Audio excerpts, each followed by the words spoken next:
Kesempatan terakhir semuanya.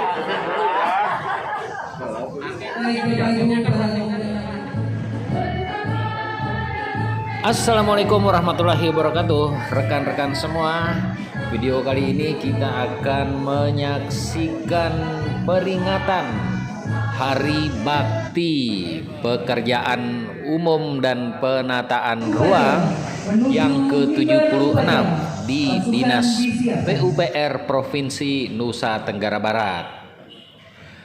Hadir dalam kesempatan ini Gubernur Nusa Tenggara Barat Zulkifli Mansyah, Sekretaris Daerah Haji Lalu Gita Aryadi, dan sejumlah tamu undangan lainnya bertempat di lapangan halaman depan kantor Dinas PUPR Provinsi Nusa Tenggara Barat di Jalan Majapahit. Suasana peringatan Hari Bakti ke-76 ini sangat berbeda karena seluruh peserta upacara yang hadir mengenakan pakaian adat.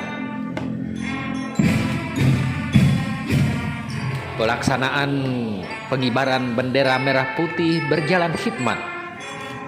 Bertindak selaku inspektur upacara adalah Sekretaris Daerah Haji Lalu Gita Aryadi, sementara komandan upacara adalah Sekretaris Dinas PUPR Provinsi Nusa Tenggara Barat Muhammad dalam membangun negeri dengan 3 bidangnya, yakni bidang sumber daya air, bidang bina marga, dan bidang cipta karya. Dinas PUPR memegang prinsip bekerja keras, bergerak cepat, dan bertindak tepat. Selesai melaksanakan upacara, dilanjutkan dengan pembagian hadiah-hadiah dari berbagai macam lomba dan tanding yang digelar untuk memeriahkan Hari Bakti PU yang ke-76 ini. Selain itu, dilaksanakan juga penandatanganan monumen Dinas PUPR Provinsi Nusa Tenggara Barat. Di dalam monumen ini ada beberapa fasilitas yang menggambarkan atau sebagai simbol dari bidang-bidang yang ada di Dinas PUPR Provinsi Nusa Tenggara Barat. Misalnya adalah adanya alat berat sebagai simbol dari bidang bina marga, kemudian ada pompa air sebagai simbol dari bidang sumber daya air, dan ada juga bangunan sebagai simbol dari bidang cipta karya. Pak Sekda, tanggapan Pak Sekda terkait dengan Dinas PU Hari Bakti PU saat ini. Sambutan Menteri kan spontanitas, itu ekspresi saya mewakili Bapak Gubernur dan Ibu Wakil Gubernur bahwa insan-insan PU berada pada garda terdepan dan strategis dalam konteks mewujudkan NTB gemilang. Dia berada pada misi utama nomor 1, mewujudkan NTB yang tangguh dan mantap.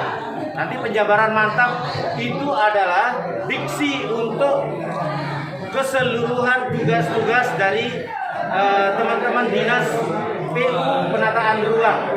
Tidak hanya mantap dalam perspektif kemantapan jalan, tetapi tadi kualitas, kuantitas, infrastruktur secara keseluruhan. Tadi kutipan dari pidato Menteri sangat tepat sudah. Itu jadi poin penting. Silakan Pak. Itu menjadi hal yang sangat penting. Kita punya PR besar ke depan, pertama MotoGP. Nah, setelah kita membangun akses masuk, tugas kita ke depan adalah bagaimana Mandalika yang sudah menjadi country branding bagi Indonesia harus kita tampilkan dengan sebaik-baiknya. Kekurangan selama WFP kemarin akan kita tata kembali. Pertama menyangkut jalan akses masuk, kota tua, penataan lingkungan, pengelolaan sampah, dan juga penghijauan pada seluruh bukit-bukit yang ada di sekitar Mandalika.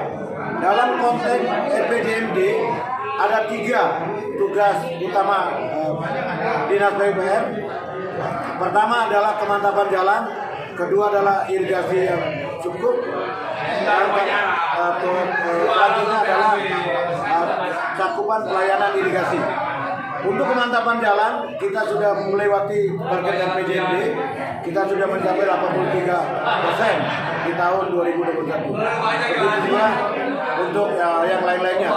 Oleh karena itu ke depan diperlukan adanya sinergi antara provinsi, pusat, dan kabupaten kota, terutama untuk mengefisienkan anggaran kita yang teralokasi dan refokusi.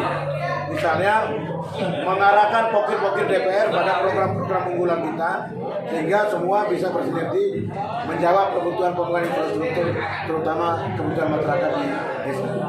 Pak Kades, Membangkitkan ekonomi, maka kita akan maju kegiatan sektor pariwisata, sekarang motor GP dan lain sebagainya, dan event-event yang lain yang sifatnya sport tourism. Nah, sport tourism ini membutuhkan infrastruktur. Jadi PU hari ini ke depan, jangka menengah maupun panjang, masih banyak PR-PR yang akan dikerjakan.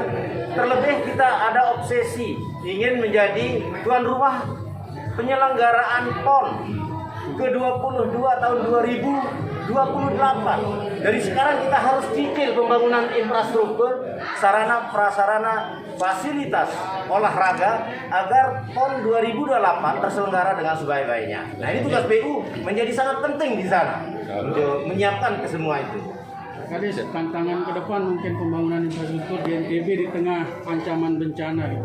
Jangan sampai yang baru dibangun cepat selesai. Yang pertama adalah membangun itu mudah, memeliharanya sulit. Infrastruktur sudah dibangun dengan umur rencana, jalan, bendungan. Tetapi yang paling penting adalah bagaimana masyarakat memelihara lingkungan, menjaga daerah genangan atau catchment area, sehingga tidak terjadi endapan lumpur, terjadi sedimentasi yang memperpendek umur daripada infrastruktur kita.